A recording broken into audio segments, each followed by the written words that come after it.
Good morning, everybody. Thanks for joining us. I'm Betty Wing. This morning, the debt showdown in Washington is focused on a bipartisan Senate plan that is gaining legs on Capitol Hill and the White House. The proposal from the so-called Gang of Six calls for deep budget cuts and new revenues.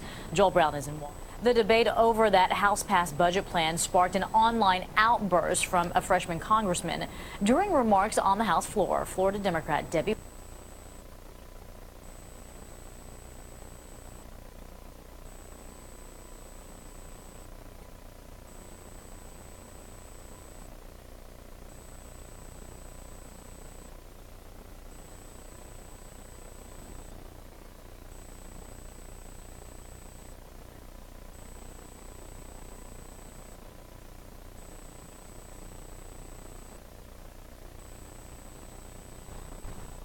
Wasserman Schultz called out Republican Allen West for supporting the plan. She questioned his stance on Medicare after West had left the House chamber. West responded with an in an email reply, a spokesman for Wasserman Schultz said West is upset because the Congresswoman highlighted that West was, quote, trying to balance the budget on the backs of seniors, children, and the middle class. We'll continue to follow that.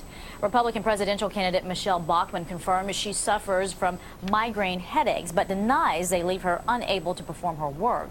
A conservative website, The Daily Caller, reported that Bachmann suffers from the headaches once a week and that they can incapacitate her for days. Bachmann says that's not true. A just-released poll indicates Bachmann is running neck and neck with Mitt Romney in the race for the Republican presidential nomination. Overseas, it is reported that the last Serbian war crimes fugitive is under arrest. Goran Hadžić was leader of Croatia's rebel Serbs and had been on the run for 8 years. After the capture of General Ratko Mladic 2 months ago, Hadžić was the last remaining figure sought by the UN War Crimes Tribunal. Now to the British phone hacking scandal. Today, British Prime Minister David Cameron will be questioned by members of Parliament.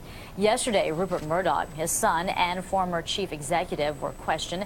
During his testimony, investors were apparently pleased with Murdoch's testimony. News Corp stock ended up 5.5% yesterday, gaining back $2.2 billion over the $8 billion it lost since the scandal began.